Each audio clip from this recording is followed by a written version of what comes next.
Y voy a explicar una tesis general del libro y luego 4 tesis parciales, ¿no? La tesis general es que, en parte ya la han indicado los que nos acompañan en este acto, los problemas a los que se enfrenta actualmente la humanidad requieren una gran movilización del conocimiento. Si queremos resolver los problemas fundamentales que tenemos, hemos de ser capaces de generar una gran cantidad de conocimiento y de conocimiento de mucha calidad. Algo que evidentemente escapa a nuestras capacidades individuales y personales y que requiere más bien formas de organización y de cooperación para las que todavía no estamos suficientemente preparados. Nuestro gran desafío consiste en construir una sociedad inteligente. Pero una sociedad inteligente no es una sociedad en la que las personas son inteligentes, sino una sociedad cuyas reglas, normas, procesos y procedimientos son inteligentes. La complejidad de nuestras sociedades, la densidad de las interacciones que actúan en ella, las interdependencias, la vulnerabilidad compartida, todo ello hace que cada vez sea más importante que nuestro modo de organizarnos sea inteligente. No sirve de nada que uno, aisladamente, individualmente, tome decisiones que aisladamente son correctas. Bueno, no hay ningún problema en comprarse una segunda casa o en especular con una propiedad o en invertir en determinados bonos. No hay ningún problema. Pero hay un problema cuando el resultado final de la suma de la adición de pequeñas decisiones es un auténtico desastre.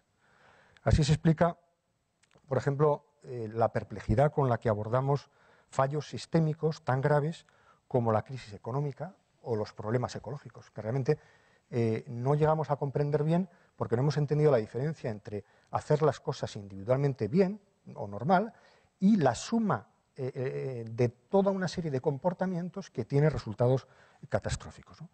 Una sociedad inteligente es, a este respecto, una sociedad que es capaz de generar un sistema de normas y de regulaciones que impida los encadenamientos catastróficos.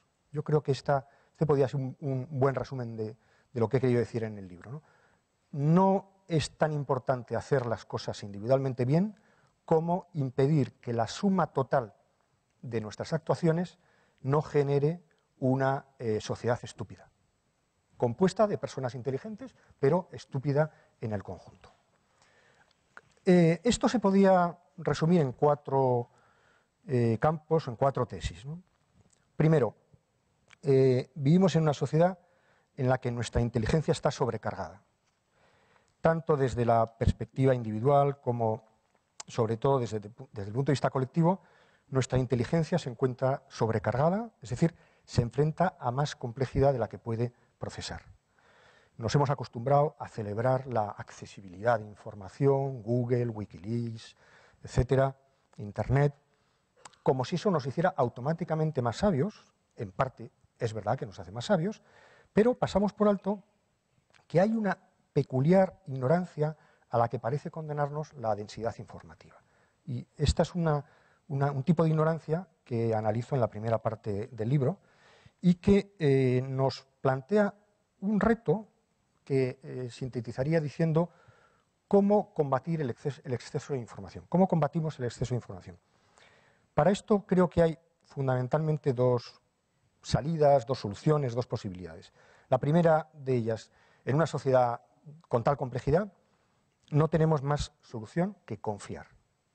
Pero hay que confiar razonablemente, hay que confiar en quien merece la confianza, en quien nos permite reducir esa complejidad del mundo. Por eso es tan importante la confianza, es uno de los grandes temas de la ingeniería social y de la construcción social. Y por eso, por ejemplo, ha sido tan grave en la crisis financiera y económica el fracaso de las agencias de rating.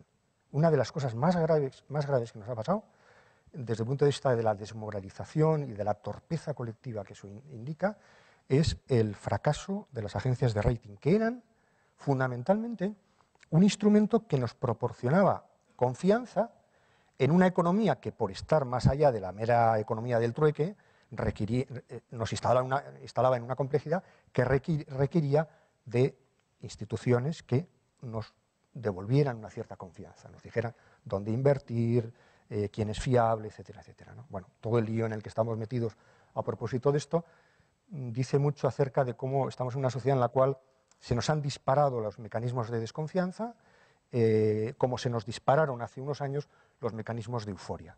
Tan grave fue lo uno como lo otro. En segundo lugar, en un entorno informativo tan complejo no tenemos más remedio que seleccionar, que prescindir. De hecho, el sabio es quien nos enseña a qué no debemos prestar atención. El gran favor que nos puede hacer alguien es decirnos, no prestes atención a esto. Ahora mismo no le hacemos a nadie un favor diciéndole, haz esto, o mira esto, qué interesante. O le hacemos poco favor, le hacemos mucho más favor facilitándole prescindir de determinadas cosas. Yo suelo decir que si uno quiere saber lo inteligente que es una persona o una institución, lo mejor que puede hacer es examinar cómo usa la papelera. El uso de la papelera, es decir, el uso de los mecanismos de supresión de información, dice mucho más de una persona que la capacidad contraria de acumular información, ¿no? Es decir, además, sostengo también que esto es lo que nos diferencia de las máquinas, ¿no? Las máquinas no pueden borrar, no pueden olvidar. Si uno habréis hecho 1000 veces la prueba de intentar borrar algo en el ordenador dice, ¿está usted seguro de que quiere borrar el documento X? Y uno dice, sí, pero ¿está usted seguro de verdad? Y a la tercera o a la cuarta ya uno dice, coño, que sí, que quiero borrar eso, ¿no? Y luego se da cuenta de que no la debía haber borrado. No pasa nada. Está en la papelera, vas a la tienda de Apple y tal, y te lo sacan, ¿no? Y uno respira aliviado. Eso significa que las máquinas no olvidan. Y probablemente, de esto José Antonio sabe mucho más y nos podía dar muchas clases, probablemente una de las cosas más sofisticadas de la inteligencia humana es el olvido, la capacidad de olvidar. Y probablemente una de las cosas que más nos diferencia de las máquinas. Segunda tesis, la sociedad del conocimiento es más bien una sociedad del desconocimiento. Es decir, una sociedad cuya principal operación consiste en organizar la incertidumbre.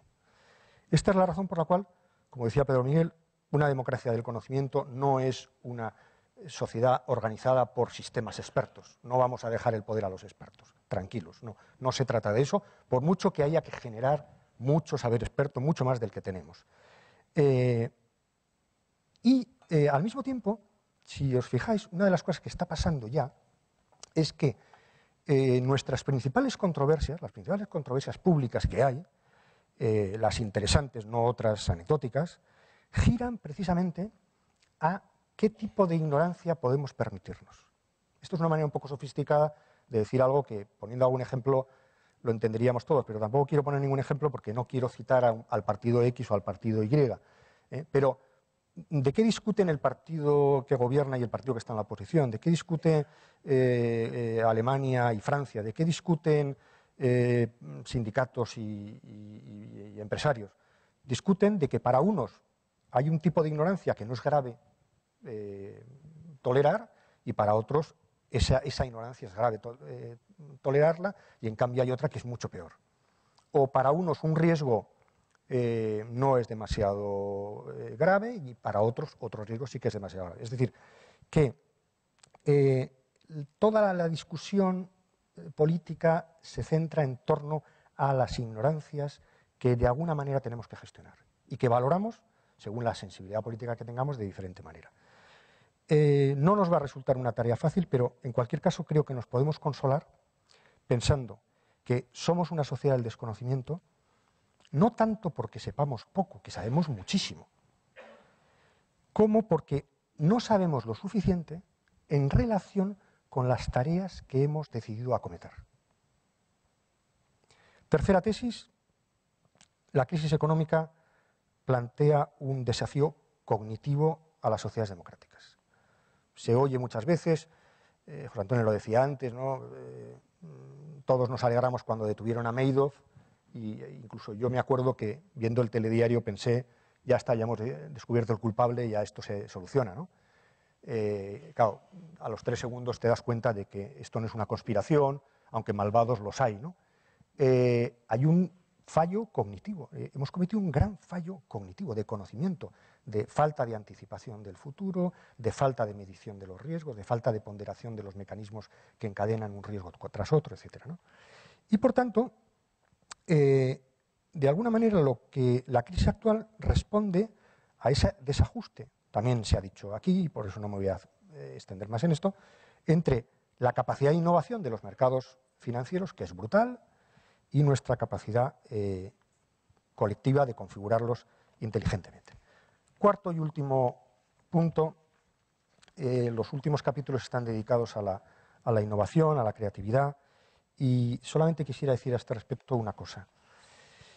Vivimos en sociedades en las que hay unos flujos comunicativos que nos atraviesan permanentemente, ¿sí?